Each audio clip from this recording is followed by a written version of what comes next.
మనవారు అనే కార్యక్రమం ద్వారా ఉన్నతమైన దేవుని సంగతులను మహాజ్ఞానముగా నేర్చుకుంటున్నటువంటి మీ అందరికీ మన ప్రభువును రక్షకుడునైన యేసుక్రీస్తు వారి పేరిట నా హృదయపూర్వకమైన వందనములను తెలియజేయుచున్నాను. ప్రియులారా, ఈరోజు ఒక అద్భుతమైనటువంటి పాఠాన్ని మనం నేర్చుకుందాం. ఈ పాఠ్యాంశము దేనిని గురించి అనగానే, మనము ఎందరో మనుష్యులను ఆయా సందర్భాలలో నమ్ముతూ ఉంటాం. మనుషులను మనము నమ్ముతూ ఉంటాం. అలా నమ్మికను కలిగి ఉన్నటువంటి పరిస్థితుల్లో ఒకవేళ మనము నమ్మినటువంటి వారు మనలను మోసగిస్తే ఆ బాధ వర్ణనాతీతం. మనము నమ్ముకున్నటువంటి మనుషులు మనలను మోసం చేస్తే ఆ బాధ వర్ణనాతీతం. మనము నమ్ముకున్నటువంటి వారు మనలను మోసం చేస్తారా అంటే తప్పక చేస్తారు.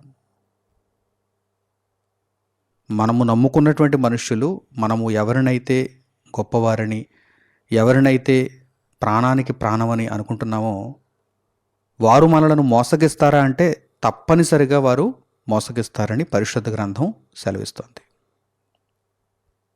ఈ ప్రపంచంలో మన బ్రతుకంతటిలో మనలను మోసము చేయనిది ఎవరైనా ఉన్నారు అంటే దేవుడొక్కడే. దేవుణ్ణి మనం మోసం చేయాలేమో కానీ, దేవుణ్ణి మనం మోసం చేస్తామేమో కానీ, దేవుడు మాత్రం ఎన్నడూ మనలను మోసం చేయడు. ఆయన మాట ఇచ్చాడు, ఆ మాట మీదే ఆయన నిలబడ్డాడు. కానీ మన చుట్టూ ఉన్నటువంటి మనుషులలో ఎందరో కొంతకాలం వరకు మనకు నమ్మకంగా ఉన్నట్టు కనిపించినా మరికొంతకాలానికి వారు అపనమ్మకస్తులుగా మిగిలిపోతారు. పరిస్థితుల ప్రభావం, అపవాది యొక్క ప్రేరణ, వీటన్నింటినీ మనము పరిగణనలోనికి తీసుకోగలిగితే తప్పనిసరిగా మన చుట్టూ ఉన్నవారు, మనము నమ్ముకున్నవారు మనలను మోసం చేస్తారు. అట్టి వారిలో ఎవరుంటారు అనగానే ఎవరైనా ఉండొచ్చండి. మోసం చేసేవారిలో ఎవరుంటారు అనగానే ఎవరైనా ఉండొచ్చు. భర్త భార్య మధ్య ఉన్నటువంటి సంబంధం ఉండొచ్చు. తల్లిదండ్రులు పిల్లలు మధ్య ఉన్నటువంటి సంబంధం ఉండొచ్చు. అన్నదమ్ములు అక్క చెల్లెండ్రు మధ్య ఉన్నటువంటి సంబంధం అయి ఉండొచ్చు. ముఖ్యమైనటువంటి స్నేహితుల మధ్య ఉన్నటువంటి సంబంధం అయి ఉండొచ్చు. మనుషులలో ఎవరైనా కానీ వీరు వారు అని ఇక్కడ తేడా లేదు. కనుక ఈ విషయాన్ని ఎప్పుడు కూడా మీరు గుర్తుంచుకోండి. ఎవరైనా ఎప్పుడైనా నన్ను మోసం చేసే అవకాశం ఉంది. గుడ్డిగా ఎవరిని నమ్మొద్దు. దేవుడే ఈ విషయాలను రాయించాడు. గుడ్డిగా ఎవరిని నమ్మొద్దు. మీరు ఒకవేళ ఈ విషయాన్ని తెలుసుకోకుండా, ఈ పాఠ్యాంశాన్ని గ్రహించకుండా గుడ్డిగా ఎవరినైనా నమ్మారనుకోండి, ఇక వారే నా జీవితం, ఇక వారి మీదే నేను పూర్తిగా ఆశ పెట్టుకున్నాను, వీరు నన్ను ఇక మోసం చెయ్యరులే అని మీరు అనుకున్నారనుకోండి, అది కేవలం మీ భ్రమే. ఎప్పుడైనా ఎప్పటికైనా వారు మిమ్మల్ని మోసం చేసేటువంటి అవకాశం ఉంది. ఎందుకంటే ఇది పరిశుద్ధ గ్రంథంలో వ్రాయబడిన మాట. పరిశుద్ధ గ్రంథంలో వ్రాయబడిన మాట. కనుక మరి నేను ఎవరిని నమ్మాలండి అంటే దేవుణ్ణే నమ్మండి. దేవుని మీద మాత్రమే మీ ఆశ పెట్టుకోండి. మిగిలిన వారందరూ కూడా ఎప్పుడైనా వారు మారిపోవచ్చు. అలాగని వారిని అందరినీ ద్వేషించమని దేవుడు చెప్పటం లేదు. వారందరితో సఖ్యతగానే ఉండండి. కానీ వారిని అపరిమితముగా నమ్మకండి. దేవుణ్ణి నమ్మినట్టుగా మీ చుట్టూ ఉన్నటువంటి వారిని మీరు అపరిమితముగా నమ్మకండి. ఎవరినైనా ఎప్పుడైనా అపవాది అయిన వాడు కాటేసేస్తాడు. ఆదాము గారికి సాటి అయిన సహాయముగా ఇవ్వబడినటువంటి హవ్వ గారిని అపవాది కాటేసేసాడు. అంటే అర్థం ఏంటి? మాయ మాటల చేత పాడు చేసేసాడు. హృదయము మలినమైపోయింది. మరి ఆ హవ్వగారే తర్వాత ఆదాము గారికి ఆ యొక్క ఆజ్ఞాతిక్రమమును చేయటానికి ప్రేరణనిచ్చారు. చూసారా? ఆదాము హవ్వను నమ్మాడు కానీ దేవుణ్ణి అంత గొప్పగా నమ్మలేకపోయాడు. ఆ రోజు పాపము చేయక మునుపు, అనగా తినవద్దని దేవుడు ఆజ్ఞాపించిన వృక్షఫలములను తినక మునుపు, నేను దేవుని మాటకు లోబడాలి, నేను దేవుణ్ణి ముఖ్యంగా నమ్ముతున్నాను, ఈ హవ్వను కాదు అని ఆదాము ఒక్కసారి ఈ విషయాన్ని ఆలోచించుకున్నట్టయితే గనుక ఆ పాపము చేయకుండా ఆగిపోను. కానీ ఆదాముకు ఆ రోజు ఆ ఆలోచన లేదు. నమ్మేశాడు. హవ్వను నమ్మేశాడు. హవ్వ చెప్పినటువంటి మాటలను విన్నాడు, అంగీకరించాడు. దేవుడు చెప్పినటువంటి మాటలను అతిక్రమించాడు. హవ్వగారి దగ్గరికి వస్తే హవ్వగారికి ఆ సర్పము మీద నమ్మకం కుదిరింది. ఇది ఇంకా భయంకరమైనటువంటి సంగతి. నా ముఖ్య స్నేహితుడేమో అనుకుంది, నా మేలును కోరి వచ్చాడేమో అనుకుంది. సర్పము, అపవాది, ఆ సర్పం ఆకారంలో వచ్చినటువంటి దురాత్మ నా మేలును కోరుకుంటున్నాడేమో, నేను బాగుండాలని ఆశిస్తున్నాడేమో. ఇదిగో చూపునకు అందమైనది, రమ్యమైనది, ఈ మంచి చెడ్డల తెలివినిచ్చు వృక్షఫలాన్ని నేను తిందాం అని ఆమె నిర్ణయం చేసుకుంది. దేవుని నమ్మిందా? దేవుని మాటకు కట్టుబడి ఉందా? కనుక వారు ఆ రోజు ఏదేను తోటలో నుండి వెళ్ళగొట్టబడ్డారు. ఈరోజు ఈ పాఠం మీకు అర్థం కాకపోతే మీరు పరలోకంలో నుండి కూడా వెళ్ళగొట్టబడతారు, అనగా దేవుని రాజ్యంలో నుండి కూడా వెళ్ళగొట్టబడతారు. పరలోకానికి దూరం అయిపోతే మీ బ్రతుకు వలన మీరు సాధించేటువంటి లాభం అంటూ ఏమీ ఉండదు. కనుక నా ప్రియ సహోదరి సహోదరులారా, మీరు ముఖ్యముగా దేవుని వాక్యమును నమ్మండి, దేవుని మాటలను నమ్మండి, 100% నమ్మండి, హృదయపూర్వకంగా నమ్మండి. దేవుని దగ్గరికి వచ్చేసరికేమో అపనమ్మకం, అవిశ్వాసం. మిమ్మల్ని ముంచే మనుషుల దగ్గరేమో అపరిమితమైన విశ్వాసం, అపరిమితమైన నమ్మకం. ఏంటంటిది? ఎప్పుడు బాగుపడతారండి మనుషులు? అందుచేత ఈ పాఠ్యాంశాన్ని ఈరోజు మనం అధ్యయనం చేద్దాం. దావీదు కీర్తన 41వ కీర్తన 9వ వాక్యం నుండి మీరు చూడండి. దావీదు పరిశుద్ధాత్మ ప్రేరణతో ఈ విషయాన్ని చక్కగా వర్ణిస్తున్నాడు. 41వ కీర్తన 9వ వాక్యం నుండి, నేను నమ్ముకొనిన నా విహితుడు నా ఎంట భోజనము చేసినవాడు నన్ను తన్నుటకై తన మడిమనెత్తెను. దావీదు గారు పరిశుద్ధాత్మ ప్రేరణతో పలుకుతున్నారు, లోక సంబంధమైనటువంటి జ్ఞానముతో కాదు. ఎవరు నన్ను తన్నుటకు తన మడిమనెత్తెను? నేను నమ్ముకొనిన నా విహితుడు. నేను నమ్ముకొనిన నా విహితుడు. విహితుడు అనగానే ఆంగ్లంలో కోమేట్ అంటారు.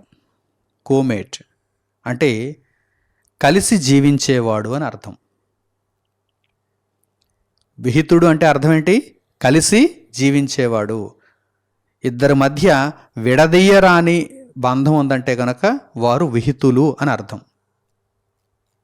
బైబిల్లో ఉన్నటువంటి పదాలకు అర్థాలు సరిగ్గా తెలిసినప్పుడు మనకు ఆ విషయం అర్థమవుతుంది, ఆ సందర్భం అర్థమవుతుంది, దేవుడు చెప్పాలనుకున్నటువంటి జ్ఞానం అర్థమవుతుంది. విహితుడు అనగానే భాగస్వామి, మన చెలికాడు, మనతో పాటు జీవిస్తున్నవాడు. ఈరోజు సహజీవనం చేస్తున్నామని చాలామంది చెబుతున్నారు చూడండి, అంటే వారు కోమేట్స్ అన్నమాట. నేను నమ్ముకొనిన నా విహితుడు అంటే చాలా దగ్గర సంబంధం ఉంది వీరికి. వీరు ప్రతిరోజు కలిసి జీవిస్తున్నారు. ఒకరి విషయములు మరొకరికి తెలుసు. వీరిద్దరి మధ్య రహస్యాలు ఉండకపోవచ్చు. నేను నమ్ముకొనిన నా విహితుడు ఏం చేశాడు? నన్ను రక్షించాడా? నా కోసం ప్రాణం పెట్టాడా? నా కోసం అర్పించుకున్నాడా? నా కోసం నష్టపోయాడా? లేదు. చూడండి, నేను నమ్ముకొనిన నా విహితుడు నా ఇంట భోజనము చేసినవాడు. నా ఇంట భోజనము చేసినవాడు అంటే అర్థం ఏంటి? మేమిద్దరం కలిసి జీవించాం. నా ఇంట భోజనము చేసినవాడు ఏం చేశాడంటే నన్ను తన్నుటకై తన మడిమెనెత్తెను. ఇలా ఉంటారండి సహోదరులు, ఇలా ఉంటారండి భాగస్వాములు, పార్ట్నర్స్, ఇలా ఉంటారండి విహితులు, ఇలా ఉంటారండి చెలికాండ్రు. అర్థమవుతుందా మీకు? ఆయా సందర్భాలలో కొందరు మనుషులను నేను గమనిస్తున్నప్పుడు వారు నమ్ముకున్నటువంటి మనుష్యులను బట్టి దేవుణ్ణి కూడా విడిచేస్తుంటారు, దేవుణ్ణి కూడా ప్రక్కన పెట్టేస్తారు, దేవుని మాటను కూడా అతిక్రమించేస్తారు. ఎవరిని నమ్ముకుని ఎవరిని దూరం చేసుకుంటున్నారు? మనుష్యులను నమ్ముకొని దేవుణ్ణి దూరం చేసుకుంటున్నారు. ఎంత దౌర్భాగ్యం చెప్పండి. పోనీ మీరు నమ్ముకున్న మనుషులేమైనా మిమ్మల్ని కాపాడతారా? కలకాలం మీకోసం ఆలోచిస్తారా? మీకోసం ప్రాణం పెట్టేటువంటి మనసు ఏమైనా వారికి ఉందా? మిమ్మల్ని దోచుకోవాలనేటువంటి ఆలోచనే వారికి ఉంటుంది. పైకి వారు నటిస్తారు. కనుక ఎప్పుడూ కూడా మనుష్యులను విపరీతంగా నమ్మొద్దు. మనుష్యులను ఎప్పుడూ కూడా విపరీతముగా నమ్మవద్దు, అపరిమితముగా నమ్మవద్దు. ఎందుకంటే అపవాది ఎవరినైనా సరే పాడు చేస్తాడు. వాడికి క్షణాల్లో పనది. వారిని మోసగాళ్ళుగా మార్చడం అపవాదికి క్షణాల్లో పని. కనుక మనుష్యులను అపరిమితముగా మీరు నమ్మొద్దు. అలాగని వారికి హాని కూడా తలపెట్టొద్దు. అలాగని వారిని శత్రువులుగా కూడా భావించొద్దు. మితముగా ఉండండి. ఎందులోనైనా సరే, ఒక స్నేహంలోనైనా ఒక బంధంలోనైనా మీరు మితముగా ఉండండి. కానీ దేవుని దగ్గర అపరిమితంగా ఉండండి. దేవుణ్ణి గొప్పగా నమ్మండి. అప్పుడు దేవుడు ఎంతో సంతోషిస్తాడు. నా యందు విశ్వాసం ఉంచిన నా బిడ్డ అని దేవుడు ఎంతగానో సంతోషిస్తాడు. దావీదు దేవుణ్ణి అలాగే నమ్మాడు. తన విహితుని నమ్మిన దానికంటే దావీదు దేవుణ్ణి ఎక్కువగా నమ్మాడు. కనుక పరిశుద్ధాత్మ ప్రేరణతో ఈ మాటలు రాస్తున్నాడు. నేను నమ్ముకొనిన నా విహితుడు నా ఇంట భోజనము చేసిన వాడు నన్ను తన్నుటకై తన మడిమెనెత్తెను. కాలెత్తాడు నన్ను తన్నడానికి. కానీ నేను దేవుణ్ణి నమ్ముకున్నాను. ఈ విహితుని కంటే ఎక్కువగా నేను దేవుని నమ్ముకున్నాను, కనుక నేను రక్షింపబడ్డాను అని దావీదు తర్వాత తెలియజేస్తున్నాడు. చూడండి, క్రింది మాటలు చూడండి. యెహోవా, వెంటనే దేవుని దగ్గరికి వచ్చేసాడు. చూడండి, యెహోవా నన్ను కరుణించి లేవనెత్తుము. వాడు నన్ను గాయపరిచాడు, వాడు నన్ను నష్టపరిచాడు, వాడు నన్ను ఇబ్బంది పెట్టాడు. యెహోవా నన్ను కరుణించి లేవనెత్తుము, అప్పుడు నేను వారికి ప్రతీకారము చేసేదను. నన్ను లేవనెత్తు తండ్రి.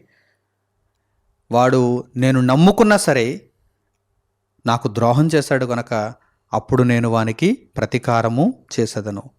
నా శత్రువు నా మీద ఉల్లసింపక యుండుట చూడగా నేను నీకు ఇష్టుడనని తెలియనాయను. ఎంత చక్కగా మాట్లాడుతున్నాడు చూడండి దావీదు పరిశుద్ధాత్మ ప్రేరణతో. నేను నీకు ఇష్టుడను. ఈ మనుష్యులలో ఏ ఒక్కరిని కూడా నిన్ను ప్రేమించినంతగా నేను ప్రేమించను తండ్రి అంటున్నాడు దావీదు. నా శత్రువు నా మీద ఉల్లసింపకయుండుట చూడగా నేను నీకు ఇష్టుడనని తెలియనాయను. నా యథార్థతను బట్టి నీవు నన్ను ఉద్ధరించుచున్నావు. నీ సన్నిధిని నిత్యము నన్ను నిలువబెట్టుదువు. ఇశ్రాయేలు దేవుడైన యెహోవా శాశ్వత కాలము నుండి శాశ్వత కాలము వరకు స్తుతింపబడునుగాక. ఆమేన్, ఆమేన్ అంటున్నాడు. నీవు నాలో యథార్థతను చూచావు తండ్రి. నేను మోసగింపలేదు.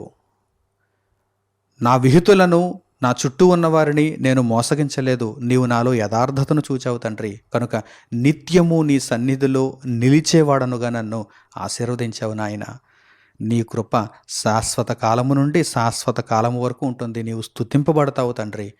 ఆమేన్, ఆమేన్ అని దావీదు పరిశుద్ధాత్మ ప్రేరణతో పలుకుతున్నాడు. కనుక ఈ సందర్భాన్ని చక్కగా మనం అర్థం చేసుకున్నప్పుడు మనము మనుష్యులను నమ్ముతుంటాము. ఆ మనుషులు ఏనాటికైనా మనలను తన్నడానికి తమ మడిమనెత్తుతారు. కానీ మనుషులను నమ్మిన దానికంటే ఉన్నతముగా దేవుణ్ణి మనం నమ్ముకుంటే దేవుడు మనలను శాశ్వత కాలము ఆయనతో ఉండే భాగ్యమును అనుగ్రహించి దీవిస్తాడు.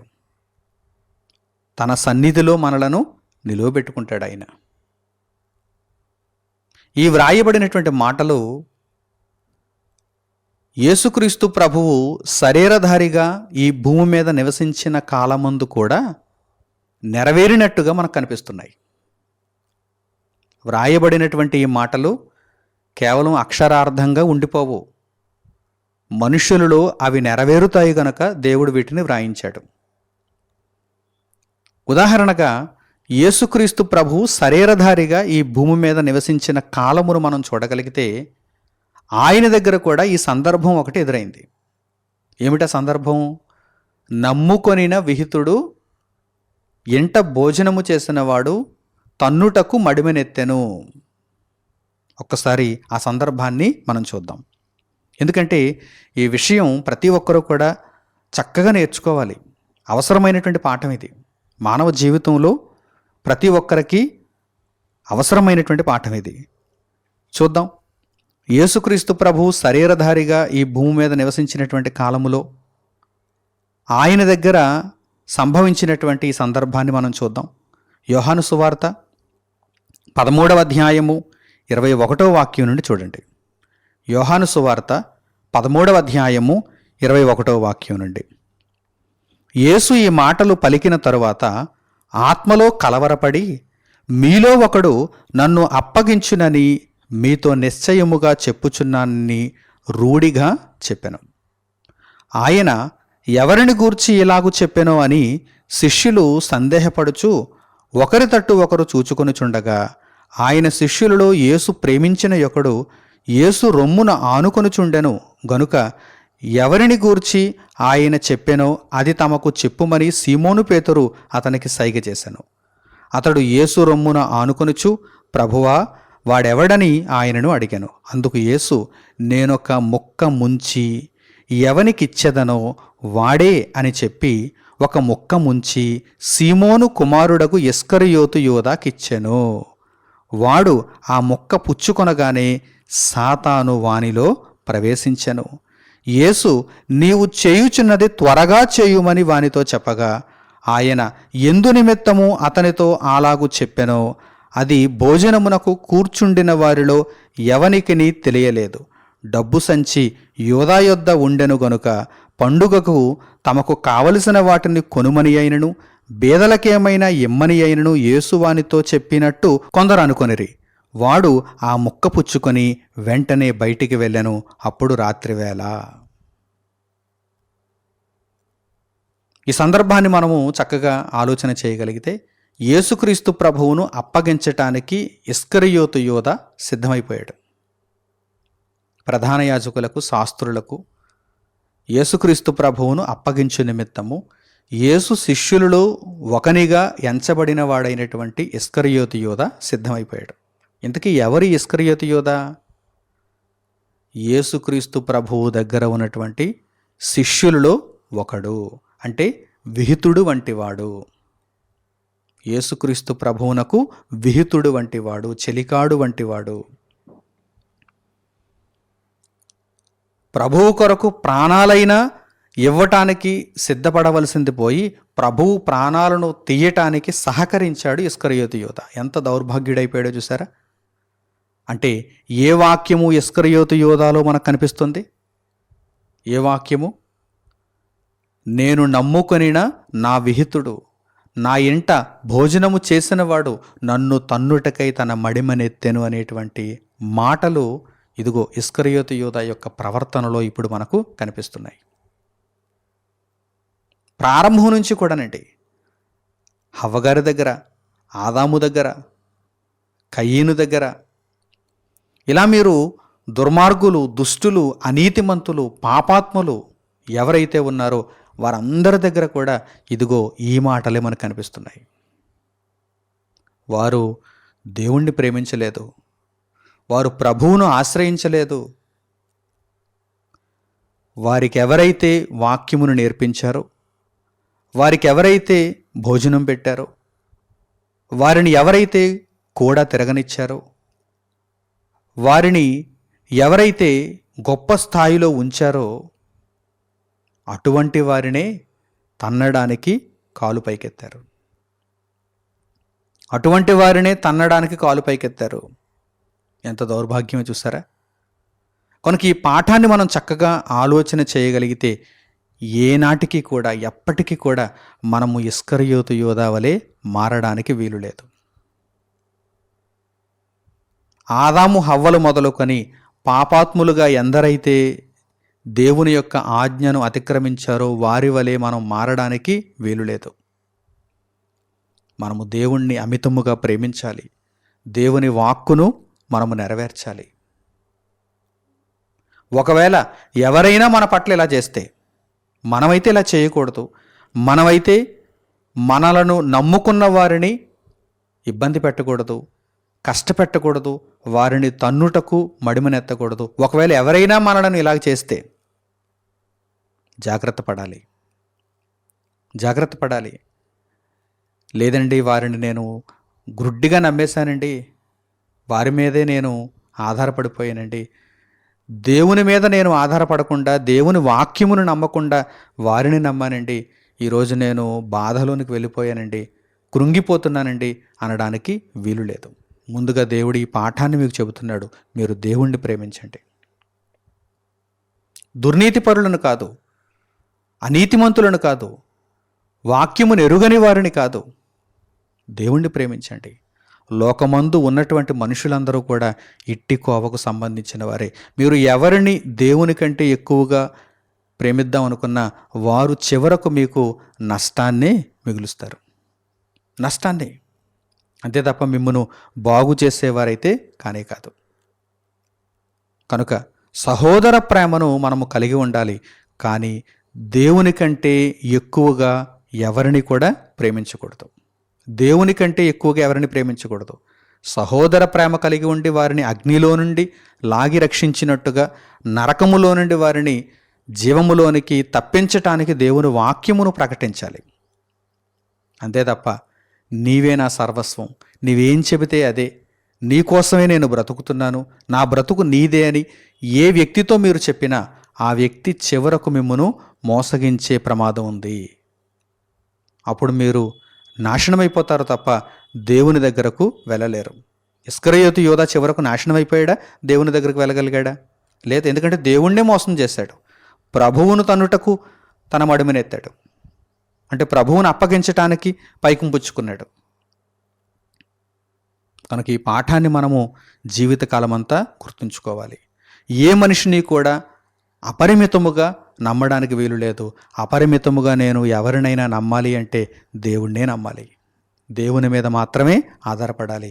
మిగిలిన ప్రతి ఒక్కరూ కూడా ఏదో ఒక సందర్భంలో అపవాది చేత ప్రేరేపింపబడిన వారై మోసగాళ్ళుగా మారిపోతారు, మోసగాళ్ళుగా మారిపోతారు. పరిశుద్ధ గ్రంథం నుండి పౌలు గారు కొరింథీయులకు రాసినటువంటి 2వ పత్రిక 11వ అధ్యాయము 26వ వాక్యాన్ని మనం చూడగలిగితేనండి, పౌలు గారు క్రీస్తు సువార్తను ప్రకటించటానికి ఎన్నో ఇబ్బందులు పడ్డారు, ఎన్నో కష్టాలను అనుభవించారు. ఆ కష్టాలలో ఒకానొకటి ఏమిటో తెలుసా? కపట సహోదరుల వలన ఆయనకు కలిగిన కష్టం. సహోదరులలో ఎవరు కూడా ఉంటారు? కపట సహోదరులు కూడా ఉంటారు. ఇదిగో మనలను తన్నటానికి తమ మడిమెనెత్తేవారు ఉంటారు. చూడండి పౌలు గారు ఎవరి వలన కూడా ఇబ్బంది పడ్డారో చూడండి. పౌలు గారు కొరింథీయులకు రాసినటువంటి 2వ పత్రిక 11వ అధ్యాయము 26వ వాక్యాన్ని చూడండి. అనేక పర్యాయములు ప్రయాణములలోనూ, నదుల వలననైన ఆపదలలోనూ, దొంగల వలననైన ఆపదలలోనూ, నా స్వజనుల వలననైన ఆపదలలోనూ, అన్యజనుల వలననైన ఆపదలలోనూ, పట్టణములో ఆపదలలోనూ, అరణ్యములో ఆపదలలోనూ, సముద్రములో ఆపదలలోనూ, కపట సహోదరుల వలని ఆపదలలోనూ ఉంటిని అన్నారు పౌలు గారు. ఎవరి వలన కూడా ఆపద అనుభవించారు? కపట సహోదరుల వలన ఆపద అనుభవించారు ఆయన.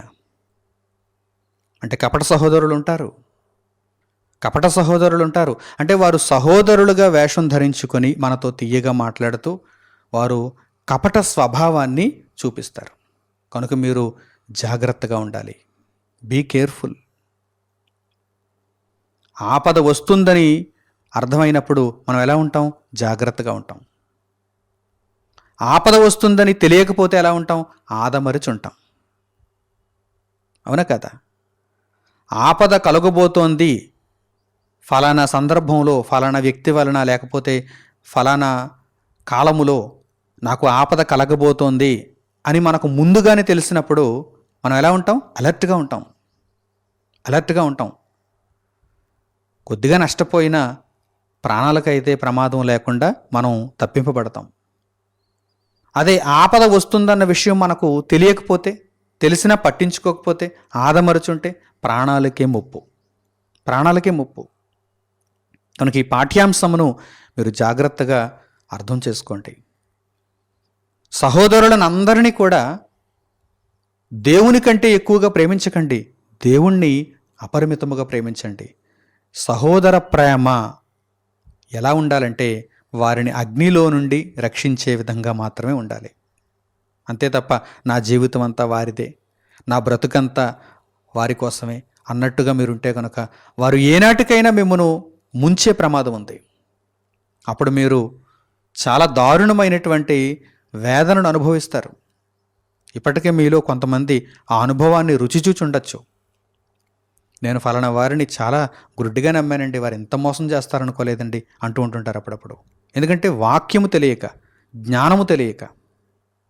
కనుక కపట సహోదరుల విషయంలో జాగ్రత్తగా ఉండాలి. ప్రతి సందర్భంలో కూడా దేవుడు మనకు పాఠాన్ని నేర్పిస్తున్నాడండి.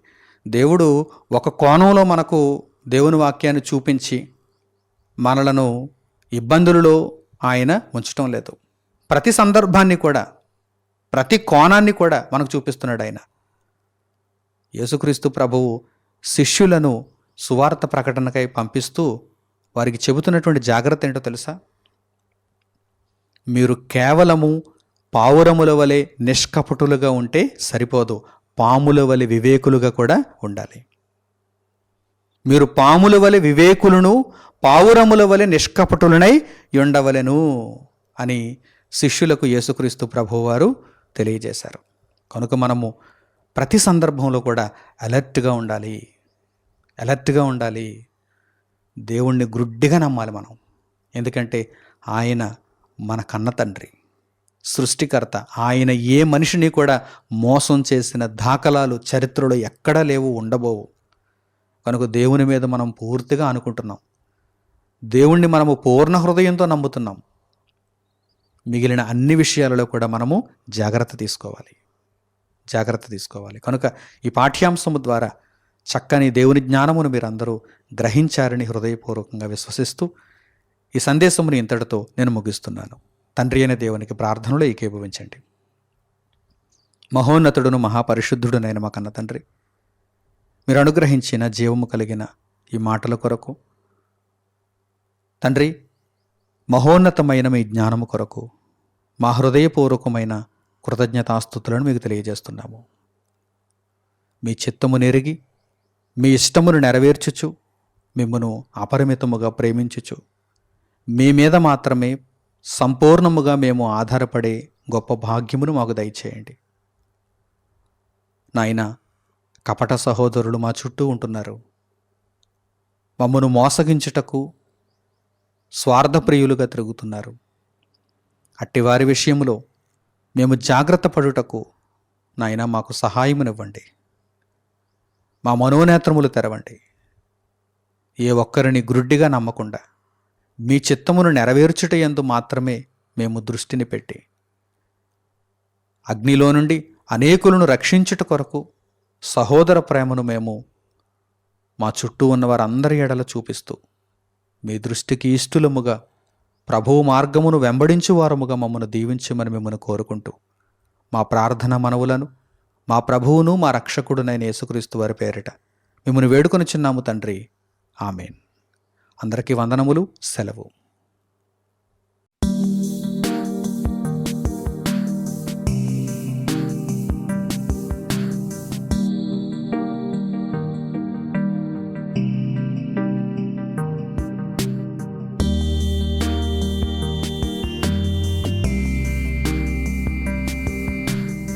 సహోదరులు మణికుమార్ గారు ప్రసంగించిన ఎన్నో ఆత్మ సంబంధమైన సంగతులను ఉచితముగా వీక్షించుటకు మా యూట్యూబ్ ఛానల్స్ ను తప్పక దర్శించండి. మా సమాచారమును ఎప్పటికప్పుడు తెలుసుకుని ఆత్మీయాభివృద్ధి నొందవలనంటే మా యూట్యూబ్ ఛానల్స్ ను సబ్స్క్రైబ్ చేసుకోండి. సత్వర నోటిఫికేషన్ల కొరకు సబ్స్క్రైబ్ బటన్ ప్రక్కనే ఉన్న బెల్ సింబల్ ను క్లిక్ చేయండి. మరిన్ని వివరములకు మీరు సంప్రదించవలసిన మా ఫోన్ నెంబర్స్ 8978414178 మరియు 8333927666. ధన్యవాదములు.